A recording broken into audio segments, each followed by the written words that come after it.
Hello aspirants, welcome to Shakti IAS academy. ఈరోజు APPSC group 1 and 2 వీటి రిలేటెడ్గా ఒక ఇంపార్టెంట్ అనాలిసిస్ అనేది చేయబోతున్నాం. సో ఎఫ్బిఓ నోటిఫికేషన్ బేస్ చేసుకొని మనకి ఏపీపీఎస్సి ఏ విషయం చెప్తుంది, గ్రూప్ 1 అండ్ 2 ప్రిపరేషన్ ఎలా ఉండాలి అని చెప్తుంది అన్నదాన్ని మనం ఈ వీడియోలో చూద్దాం. సో మీకు కీ ఇన్సైట్స్ వస్తాయి. సో ఎఫ్బిఓ నోటిఫికేషన్ అనేది మనకి మీరు చూసుకుంటే 14th జూలై వచ్చింది అనుకుంటా. 14th జూలై వచ్చింది. సో డేట్స్ ఎప్పుడు అనౌన్స్ చేశారంటే నిన్ననే డేట్స్ అనౌన్స్ చేశారు. నిన్న డేట్ ఎంత? 17th. So 17 July dates announce చేశారు. ఎప్పటికి ఎగ్జామ్ అంటున్నారు? 7th September. సో ఇప్పుడు మీరు చూసుకుంటే 17th జూలై నుండి 7th సెప్టెంబర్ అంటే వితిన్ 45 to 50 డేస్లో ఎగ్జామ్ కండక్ట్ చేసేస్తున్నారు. సో ఇదివరకు రోజుల్లో లేదు ఏపీపీఎస్సి ట్రెండ్. ఇదివరకు ఎలా ఉండేది? ఎగ్జామ్ నోటిఫికేషన్ వచ్చేది, నోటిఫికేషన్ తర్వాత అప్లికేషన్ తీసుకోవడానికి ఒక 2 months ఇచ్చేవాళ్ళు, తర్వాత డేట్స్ అనౌన్స్ చేసేవాళ్ళు, తర్వాత ఇంకొక 2 months 3 months for 60 days 90 days అలా ఇచ్చేవాళ్ళు, ప్రిలిమ్స్ పెట్టేవాళ్ళు. తర్వాత మెయిన్స్ ఎప్పుడవుతుందో, కేసులు ఏముంటాయో ఏవి తెలియని ఒక పోస్ట్పోన్మెంట్ బ్యాచ్, అవన్నీ కూడా వచ్చి ఒక రకమైన సందిగ్ధత ఉండేది ఎప్పుడవుతుంది అని. కానీ మనం ఇప్పుడు చూసుకుంటే ఎఫ్బిఓ ఆర్ ఏబిఓ నోటిఫికేషన్ మీద టాప్ గేర్లో ఏపీపీఎస్సి ఉంది అని చెప్పొచ్చు. ఎందుకంటే వాళ్ళు క్లియరెన్స్ గవర్నమెంట్ నుండి వచ్చిన వెంటనే ప్రాసెస్ అనేది స్విఫ్ట్గా అంటే ఫాస్ట్గా కంప్లీట్ చేయడానికి ట్రై చేస్తున్నారు. సో నేను ఆల్రెడీ చెప్తూనే ఉన్నాను, ఇవన్నీ కూడా మిడ్ టర్మ్, గవర్నమెంట్కి మిడ్ టర్మ్ అంటే సేమ్ గవర్నమెంట్ ఇంకా కంటిన్యూ అవుతుంది అన్న అష్యూరెన్స్తో ఉన్న నోటిఫికేషన్స్. అలాంటివి వచ్చినప్పుడు గవర్నమెంట్స్ అన్నీ కూడా ఫాస్ట్గా కంప్లీట్ చేయడానికి ప్రయారిటీ ఇస్తాయి. నేను ఎగ్జాంపుల్ ఇదివరకే చెప్పాను, 2016 నోటిఫికేషన్, 2022 గ్రూప్ 1 నోటిఫికేషన్, ఇలాంటివి అంత త్వరగా కంప్లీట్ అవ్వడానికి కారణం ఈ మిడ్ టర్మ్. సో ఇది ఇప్పుడు రీఅష్యూరెన్స్ అయ్యింది. ఏది? FBO or ABO notification within 50 డేస్లో మనకి ప్రిలిమ్స్ ఎగ్జామ్స్ అనేది కండక్ట్ చేస్తున్నారు. సో దీని ద్వారా ఏమవుతుంది, మనకి ఏపీపీఎస్సి చాలా త్వరగా ఎగ్జామ్స్ కండక్ట్ చేసేయాలి అన్న ఒక పట్టుదలతో ఉంది. సో ఇన్ కేస్ నేను చెప్పాను నిన్ననే ఆల్రెడీ ఒక వీడియోలో, ఏపీపీఎస్సి గ్రూప్ 1 అనేది అక్టోబర్ ఆర్ నవంబర్లో నోటిఫికేషన్ వచ్చే అవకాశాలు చాలా ఎక్కువగా ఉన్నాయి. అలాగే గ్రూప్ 2 కూడా next year mostly April are మేలో వచ్చే అవకాశం ఎక్కువగా ఉంది. సో మీరు అందరూ అనుకుంటుంటారు నోటిఫికేషన్ వచ్చాక చదువుదాము అనుకొని, బట్ ఏపీపీఎస్సి జరుగుతున్న స్పీడ్ చూస్తుంటే అక్టోబర్ ఆర్ నవంబర్లో నోటిఫికేషన్ వస్తే బేస్డ్ ఆన్ టైం మోస్ట్లీ జాన్లో ప్రిలిమ్స్ పెట్టేవచ్చు. సో మీరు సిద్ధంగా ఉన్నారా? ప్రిలిమ్స్లో పాస్ అవుతారా? సో ప్యారలల్గా గ్రూప్ 2 కూడా వస్తే అలానే ప్రిలిమ్స్ వితిన్ 50 డేస్లోనే పెట్టేస్తుంది నోటిఫికేషన్. వితిన్ 50 డేస్లోనే పెట్టేస్తుంది నోటిఫికేషన్ వచ్చిన 50 డేస్లో 50 రోజుల్లో. సో మీరు సిద్ధంగా ఉన్నారా అన్నది ఇంపార్టెంట్.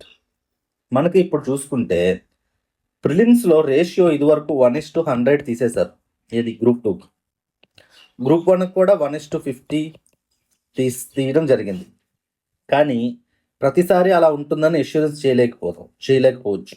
ఈసారి మోస్ట్లీ గ్రూప్ 1కి 1:15 ఉండొచ్చు, ఎందుకంటే ఏపీపీఎస్సి తీసుకున్న ఫీడ్బ్యాక్ ఆధారంగా. అదేవిధంగా గ్రూప్ 2కి 1:50తో కన్ఫైన్ అయిపోవచ్చు. సో ఇవన్నీ రీజన్స్ చూసుకుంటే ప్రిలిమ్స్ కూడా డిఫికల్ట్గానే ఉంటుంది, టఫ్గానే ఉంటుంది. ప్రిలిమ్స్ హర్డిల్ దాటడం. ఎవరైతే న్యూగా వార్లోకి ఎంటర్ అయ్యారో మీరు డైవర్ట్ అవ్వకండి. వేరే స్మాల్ ఎగ్జామ్స్ ఆర్ సంథింగ్ రాసి మీ గ్రూప్ 1 ఆర్ 2లో గెజిటెడ్ ఆఫీసర్ లేకపోతే మీ యాంబిషన్ ఏదైతే ఉందో దాన్ని డైల్యూట్ చేసుకోకండి. సో ఫోకస్డ్గా ఉండండి. మీరు అదర్ ఎగ్జామ్స్ రాయొద్దు అనట్లేదు, బట్ గ్రూప్ 1 గ్రూప్ 2 ప్రిపరేషన్ మాత్రం మీరు ఎట్టి పరిస్థితుల్లో పక్కన పెట్టకూడదు. ఇంటిగ్రేటెడ్గా మీరు ప్రిపేర్ అవుతూనే ఉండాలి. ఇంటిగ్రేటెడ్ అంటే గ్రూప్ 1కి చదవాలి, 2కి చదవాలి.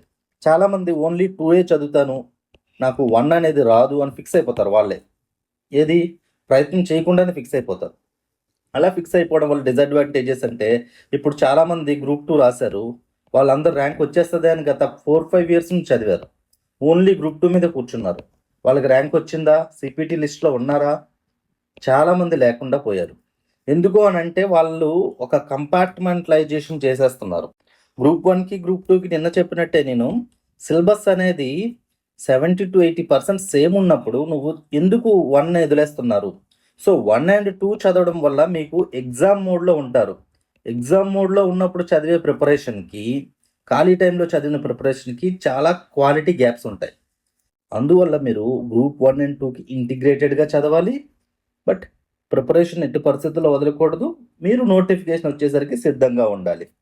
సో దీన్ని దృష్టిలో పెట్టుకునే మనం ఒక ప్రిలిమ్స్ కమ్ మెయిన్స్ బ్యాచ్ అనేది స్టార్ట్ చేస్తున్నాం. ఇది బోత్ గ్రూప్ 1 కోసం స్టార్ట్ చేస్తున్నాం, గ్రూప్ 2 కోసం స్టార్ట్ చేస్తున్నాం. మీ ఇష్టాల ప్రకారం జాయిన్ అవ్వచ్చు. ఈ రెండింటికి కూడా కలిపి ఇంటిగ్రేటెడ్ బ్యాచ్ కూడా ఉంది. బట్ ఇంటిగ్రేటెడ్ బ్యాచ్లో మీరు కొద్దిగా వర్క్ చేయాల్సి ఉంటుంది. ఎక్కువ కాన్సన్ట్రేషన్స్తో క్లాసెస్ వినాలి, నోట్స్ చేయాలి, స్టాండర్డ్ బుక్స్ చదవాలి.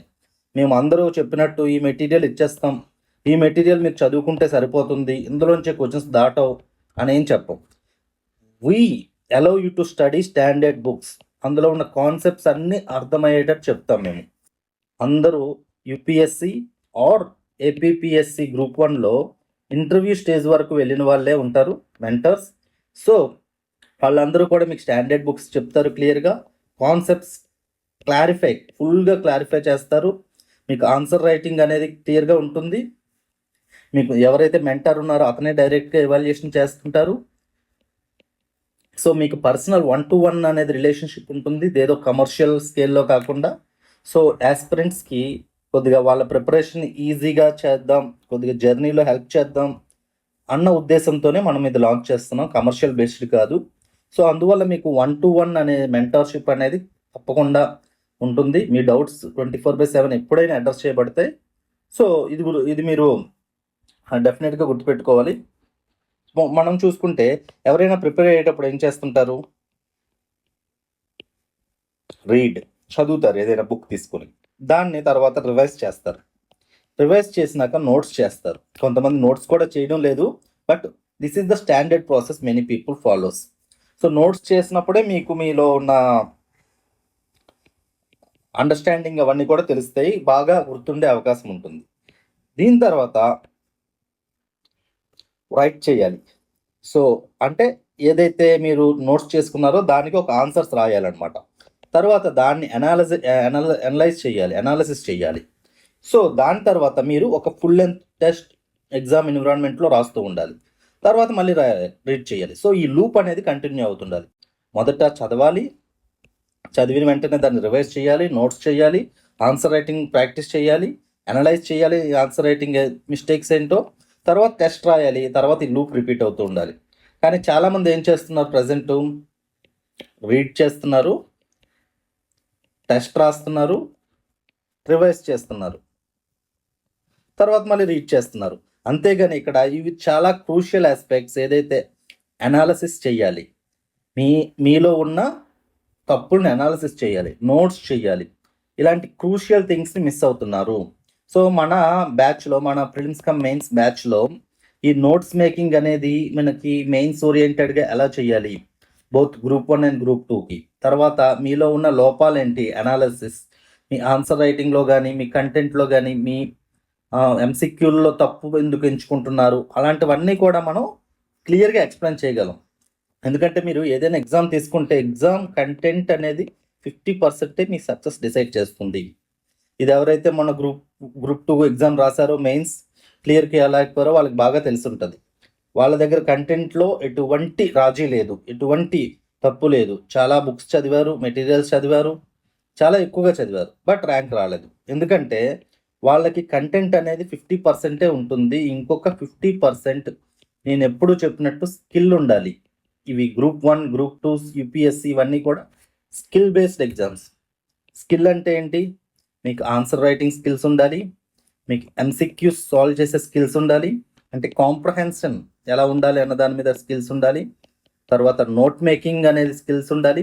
ఇటువంటి క్రూషియల్ స్కిల్స్ అనేవి మీకు ఇంపార్టెంట్.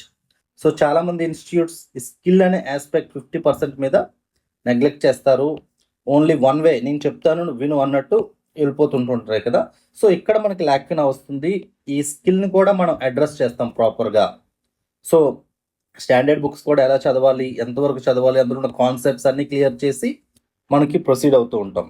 సో మీరు ఈ విధంగా ఫాలో అయ్యి ఎప్పుడైతే గ్రూప్ 1 అండ్ 2 నోటిఫికేషన్ వస్తుందో వచ్చేసరికి మీరు 70% కంప్లీట్ అయిపోయి ఉండాలి. అట్లీస్ట్ 100% కంప్లీట్ అయితే well and good, or else at least 70% అయినా మీరు కంప్లీట్ చేసి ఉండాలి. అంటే సిలబస్లో పాయింట్స్ అన్నీ కూడా మీరు అట్లీస్ట్ 70% వాటికి నోట్స్ తయారు చేయడము, చదవడము, అలాంటివన్నీ కూడా బేసిక్ ఆన్సర్ రైటింగ్ ప్రాక్టీస్ చేయడం అవన్నీ చెయ్యాలి. సో మనకి క్లాస్ అవుతున్నప్పుడే లైవ్లోనే మీకు ఆన్సర్స్ రాయమంటాము. ఆ ఆన్సర్స్ ఇవాల్యుయేషన్ కూడా చేస్తూ ఉంటుంటాం. సో అందువల్ల ఇది ప్రాక్టీస్ అవుతుంది. క్లాస్ రూమ్ ఎన్విరాన్మెంట్లోనే ఆన్సర్స్ ప్రాక్టీస్ అయిపోతుంది. తర్వాత మీరు టెస్ట్ చేసుకోవచ్చు, దాన్ని ఫుల్ లెంత్ టెస్ట్లు రాసుకొని. సో ఈ విధంగా 70% గ్రూప్ 1 అండ్ 2 కంప్లీట్ అయిపోయి ఉండాలి మీకు సిలబస్ నోటిఫికేషన్ వచ్చినప్పటికీ. అప్పుడు మీరు నోటిఫికేషన్ వచ్చిన వెంటనే వితిన్ 50 to 60 days మీరు ప్రిలిమ్స్ మీద ఫోకస్ పెడతారు, బాగా చదువుతారు. ఏవైతే ఫ్యాక్ట్స్ ఏవైతే ప్రిలిమ్స్ స్కోప్లో ఉన్నాయో బాగా చదువుతారు. తర్వాత ప్రిలిమ్స్ అయిన వెంటనే మెయిన్స్కి మీకు ఏదైతే బ్యాలెన్స్ ఉందో 20 to 30% అవి వితిన్ మీకు మ్యాక్సిమం 30 daysలోనే కంప్లీట్ అయిపోతాయి. అవి కంప్లీట్ అయిపోయినాక మిగిలిన రిమైనింగ్ టైం అంతా కూడా మీరు ఏం చేస్తారు, ఎందుకంటే మీకు ఆల్రెడీ అంతా కంప్లీట్ అయిపోయింది కాబట్టి మీరు రెడీగా ఉన్నారు కాబట్టి రిమైనింగ్ టైంలో ఈ లూప్లో కనుక మనం చూసుకుంటే మీ దగ్గర ఉన్న ఆల్రెడీ నోట్స్ ఉంది. సో ఆ నోట్స్ ద్వారా మీరు రాసి దాన్ని అనాలిసిస్ చేయించుకుంటారు, టెస్టులు రాస్తారు, మళ్ళీ రీడ్ చేస్తారు, రివైజ్ చేస్తారు. ఈ లూప్ అనేది కంటిన్యూ అవుతుంది. ఇలాగా ఈ లూప్ ఎన్నిసార్లు మీకు కంటిన్యూ అయితే, ఈ లూప్ని ఎన్నిసార్లు మీరు స్పిన్ చేయగలిగితే, వీల్ని స్పిన్ చేయగలిగితే అంత ఎక్కువ స్కోర్ ఇంప్రూవ్మెంట్ మీకు ఉంటుంది. సో మీరు ఏదైనా ఒక టాస్క్ తీసుకొని దాన్ని ఎక్కువసార్లు చేస్తూ ఉంటే దాంట్లో పర్ఫెక్షన్ వస్తుంది. పర్ఫెక్షన్ ఇక్కడ కూడా ఏ విధంగా వస్తుంది మీకు ఎంసీక్యూస్లో కానీ, లేకపోతే మీరు ఆన్సర్ రైటింగ్లో కానీ, ర్యాంక్ వైపు కానీ ఎలా వస్తుంది, ఈ లూప్ని మీరు ఎక్కువసార్లు రివైజ్ చేయాలి. మీరు కనుక 70% రెడీ అన్నాను కదా, అలా 70% రెడీ అనేది మీరు నోటిఫికేషన్ టైంలోకి లేకపోతే ఆ లూప్ని మీరు ఎక్కువసార్లు రిపీట్ చేయలేరు. అట్ మ్యాక్స్ 1 or 2 times చేసి ఆపేస్తారు. సో ఈ లూప్ని ఎక్కువసార్లు రివైజ్ చేసినప్పుడే మీకు ర్యాంక్ వస్తుంది. అది యూపీఎస్సీ అయినా అవ్వనివ్వండి, గ్రూప్ 1 అయినా అవ్వనివ్వండి, గ్రూప్ 2 అయినా. ఇది స్కిల్ బేస్డ్ ఎగ్జామ్స్ కాబట్టి ఈ బేసిక్ స్కిల్ అనేది మీకు ఇటువంటి ప్రాసెస్ని టైమ్ అండ్ అగైన్ రిపీట్ చేయడం వల్లే వస్తుంది. సో మళ్ళీ గుర్తుపెట్టుకోండి, గ్రూప్ 1 and 2 దగ్గరలోనే ఉన్నాయి నోటిఫికేషన్స్. మీరు లాంగ్ టర్మ్ ప్రిపరేషన్ అనేది కన్ఫామ్గా చేయాలి. స్టాండర్డ్ బుక్స్ని చదవాలి. ఎగ్జామ్ రెడీగా ఇప్పటి నుండే ఉండాలి. అప్పుడే మీరు నోటిఫికేషన్ వచ్చిన వెంటనే గ్రాస్ప్ చేసుకొని నేను ఏదైతే లూప్ చెప్పానో ఆ లూప్ని రిపీట్ చేసి ఒక పర్ఫెక్షన్ వచ్చి మంచి ర్యాంక్ వచ్చే అవకాశం ఉంటుంది. So all the very best. బాగా చదవండి. Hope you will all become a good rankers. So ఉంటాయిక. Good bye. జై హింద్.